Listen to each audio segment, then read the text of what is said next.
Cruz making his 33rd start of the season, hitting .247. 4 home runs, 9 runs driven in. The next pitch. Swung on, fly ball out into left field, and it's over the head of Safransky against the wall. 1 run is in. Here comes another. Runners get to second and third off the big bop there from Cruz all the way to the fence. Double scoring 2. Bearcats up now by a score of 3-0. Marcus will get a solid lead, but probably not too far here despite the full count. Here it comes. Ground ball right back up the middle. Heavy skip off the mound. On out at second. The other at first. The double play turn by Biddle. Bit of fortune there for the Bearcats, but they will take it off the heavy skip off the mound. Biddle, quick on his feet, and with the ball out of the glove, picks up the 2 outs to get themselves out of the inning. Peacocks pick up 1 off the solo shot from Grams. McKendree, though, still up on the scoreboard 3-1 as we move to the bottom of the second here on the GLVC Sports Network. The 2-2 pitch. Swung on, sent into left field. That'll get down all the way to the fence in left field. McMinn being waved home. He'll get there easily. So too will move to third. Schumann will stop at first, but it's now 6-1 in favor of the home side thanks to the RBI single there from Schumann. Bottom of the third inning, we've had plenty of offense for you all here on the GLVC Sports Network. McKendree still holding on to a lead, but is now shrunk to a 2-run variety as it is 6-4 with the Bearcats up on the Peacocks of Upper Iowa. As we move to the bottom of the third, Marhefke still in for the Peacocks as he has managed to somehow outlast his counterpart there, at least for the moment, in Ben Vaughn, whose day finishes at 2 2/3 innings pitched, allowed 5 hits, 4 earned runs with 2 walks. As Apps was able to come in, walk the first batter, but then was able to pick up the final out of the inning. So we'll see if the Bearcats can find a way to maybe to chase Marhefke, maybe they don't want to, here in the third, as it will be the 9th place hitter in Tune to lead off, and then back to the top of the order in Sherman and Biddle. Tune picked up a single his first time up at the plate here in today's game. First pitch to him from Marhefke. He's taking low and outside for ball 1.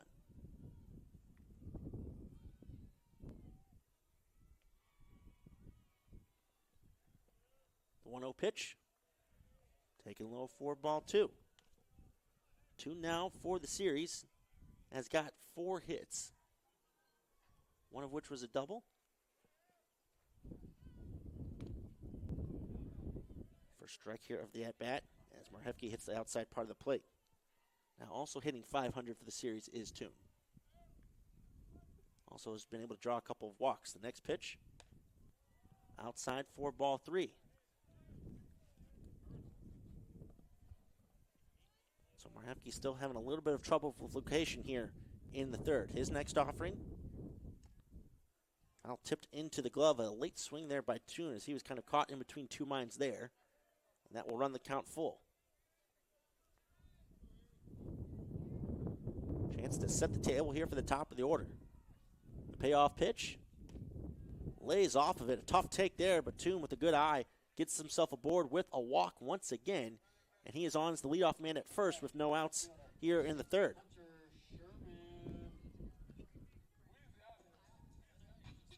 Sherman so far today is 0 for 2 and had a rare strikeout his last time up at the plate.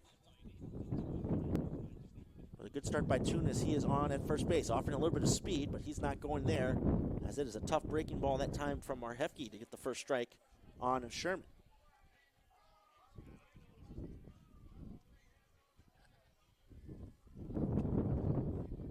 Next pitch, Sherman able to lay off that one for ball 1. Tune on the season, 4 for 4 on stolen base attempts.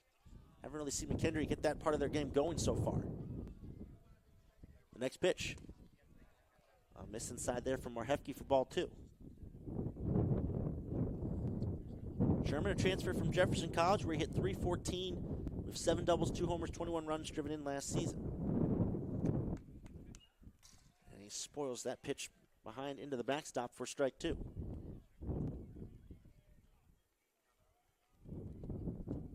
So all that production over there at Jefferson College has not only transferred, but it's been expanded here for the Bearcats in Sherman's first season.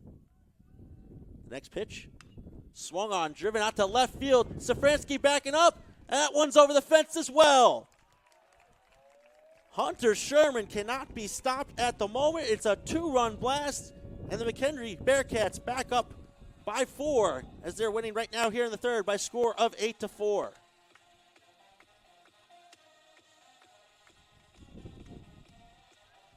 The conference leading Bearcats as far as home runs is concerned continue to pile on. It's Sherman now who joins the party with a 2-run bomb over the left field fence as he gets his first hit of the day, and that will be the last batter that McGehee faces as the Peacocks now with no choice but to go to the bullpen as McGehee will exit having only made it through the 2 innings. So Vaughn able to outlast him here. We're going to call upon the services of another pitcher here. We'll give him some time to warm up. We'll be right back here soon on the GOVC Sports Network. Welcome back, folks, on the GOVC Sports Network. Upper Island now with a new pitcher out on the mound, number 24, Tyler Glowacki, the sophomore out of South Elgin, Illinois, making his 11th appearance of the season. That's the second most on the team. Is 1-2 with a team high of 2 saves, has an ERA of 6.86, and 21 innings pitched so far this season. 22 strikeouts versus 21 walks, had a season high of 6 strikeouts in his first outing of the year versus Rogers State. Last time out, he allowed 7 runs, 4 of which were earned on 5 hits in 2 innings versus Illinois Springfield. So comes into a bases empty, no-out situation here in the third with his team down by 4 as Peyton Biddle now will try to follow that act by Hunter Sherman, who picked up his 5th home run of the year and RBI 16 and 17 with that 2-run shot to left field to make it an 8-4 ball game. First pitch from Glowacki. Biddle trying to do some damage from the jump, but he'll send that one out of play for strike 1.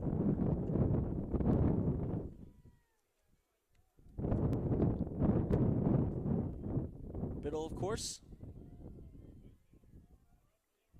was able to pick up a walk his first time up at the plate, and then was able to follow that one up in a big way as he picked up a home run in his second plate appearance.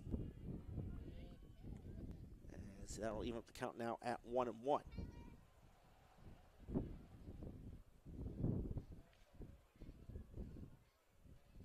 Utilizing the windup right now. The next offering from Glowacki misses low and outside for ball 2.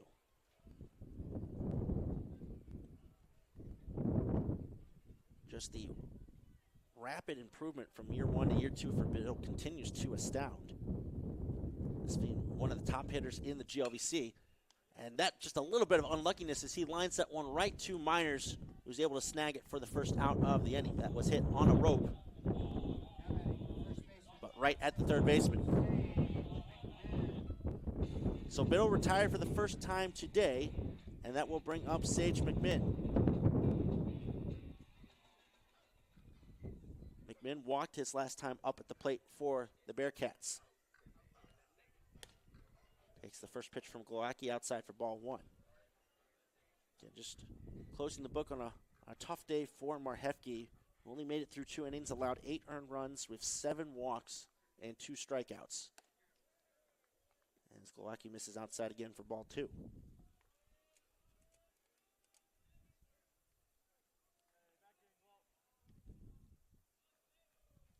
McMinn has scored twice already here today, trying to get aboard for the 3rd time as he slices that one foul for strike 1.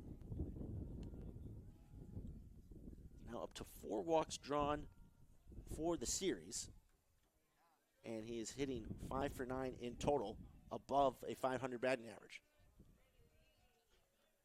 Can he continue to add to it? The next pitch, high and inside for ball 3.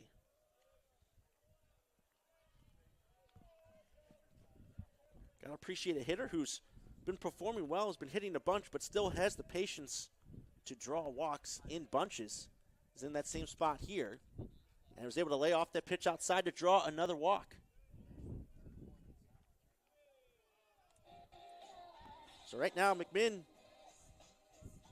has had an active relationship with getting on base. He is aboard for the 3rd time in this game alone, and that will bring up Garcia with a man on first and 1 out.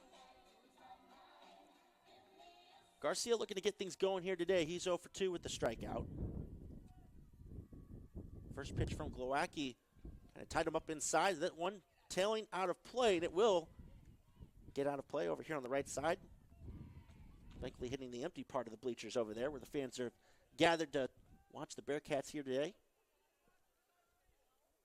And solid support here on a Sunday afternoon to conclude this series. Thank you for those of you watching on the GOVC Sports Network, whether you're here in Lebanon or in Fayette, Iowa, or wherever you may be watching from. The next pitch, inside. Garcia able to turn away that time. That count even up at 1-1. Garcia popped out to the shortstop his last time up at the plate. The next pitch. Glowacki right now targeting the inside part of the plate versus Garcia, but right now the junior is winning the battle.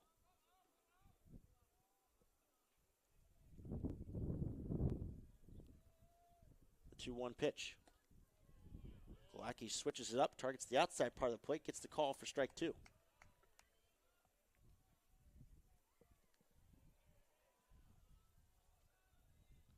Caden Muth waiting on deck for McKendree. The next pitch to Garcia. Strike 3 called as he gets caught looking.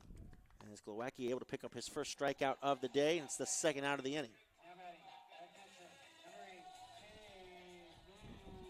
So the situation, the vibes changed slightly here from Muth, who now is tasked with trying to keep the inning going. After the big 2-run blast by Sherman has been the focal point of it. Muth, no slouch to power in his own right, as we've seen over the course of this series. Went for it there, but slices that one foul.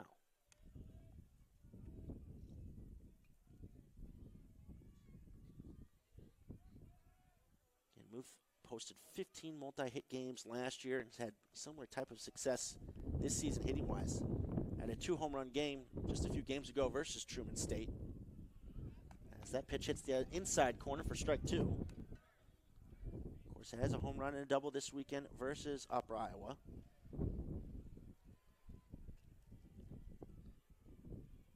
was able to draw a walk his last time up at the plate. But he's behind 0-2 here. The next pitch, swung on and missed. So Glowacki comes in and picks up a couple of strikeouts and is able to get Upper Iowa out of the inning. But 2 more runs on the board for McKendree thanks to the bat of Hunter Sherman. It's 8-4 your score. We're moving to the top of the 4th. We'll be right back here shortly on the GOVC Sports Network. 8-4 is your score as we move to the top of the 5th between McKendree and Upper Iowa. Bearcats unable to drive in those runs over there at 2nd and 3rd as Glowacki found a way to get out of the inning. Apps now back out to pitch for the Bearcats. So far in his outing, he is through an inning and a third.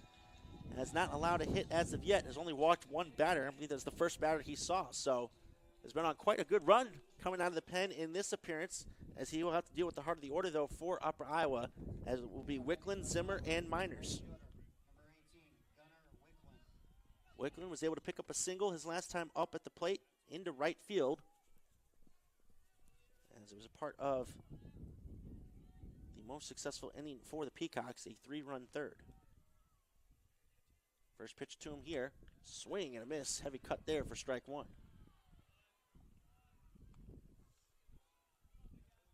Mentioned Wickland last year was named 2nd team all GLVC. As he takes that pitch low for ball 1.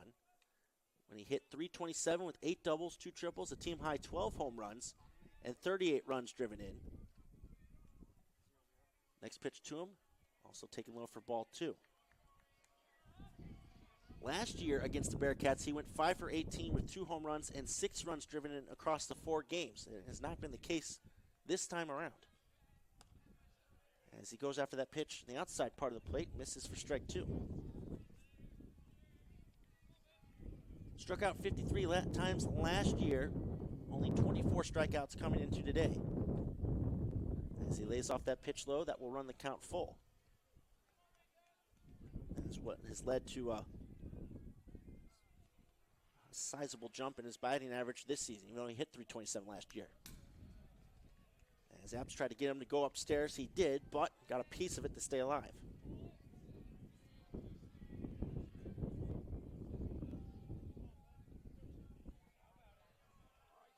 of the windup. The next pitch, swing and a miss, and there's a strikeout recorded by Apps on Wickland to get the first out here in the fifth.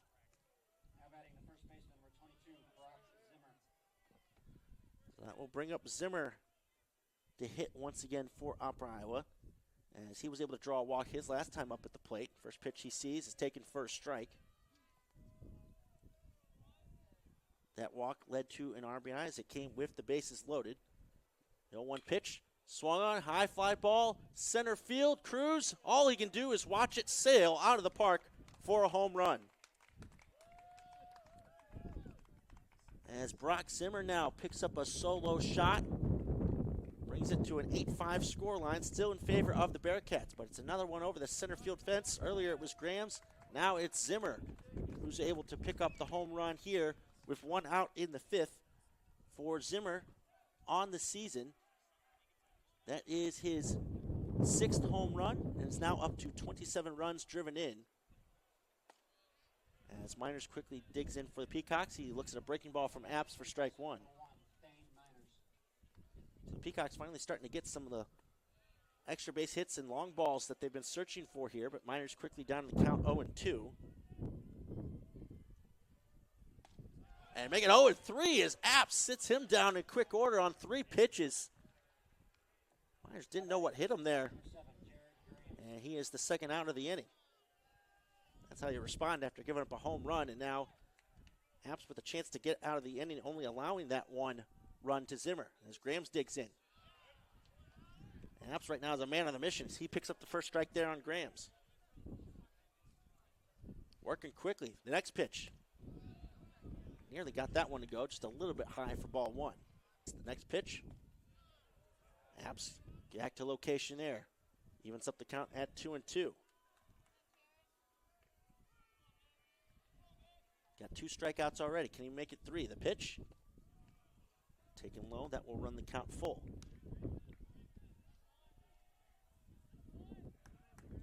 That home run by Zimmer was the first hit allowed by Apps. And misses outside that time. That'll be his 2nd walk issued. And Grams is aboard at first with 2 outs. That will extend the inning to Vargas, who has been hit by a pitch, and he's also walked. So he's 0 for 0, having reached base twice. Swinging a miss that time, though, for strike one. And it was a mixed bag of a day for him on the mound. Did his best that he could over the course of the middle of that game, too, as he looks at that pitch for a strike, to keep the Peacocks in it. After he surrendered, I believe it was 5 runs. Right now trying to help on the offensive side of things here today, but he's behind the count 0-2. Runner goes on the pitch. Swing and a miss, though it won't matter as Apps gets the strikeout. And that will end the inning here for Upper Iowa, but they do get a run back thanks to the home run by Zimmer. And that will help us move things to the bottom of the 5th. We're going to step away for just a brief moment, get you all ready for that next half inning right here on the GLVC Network.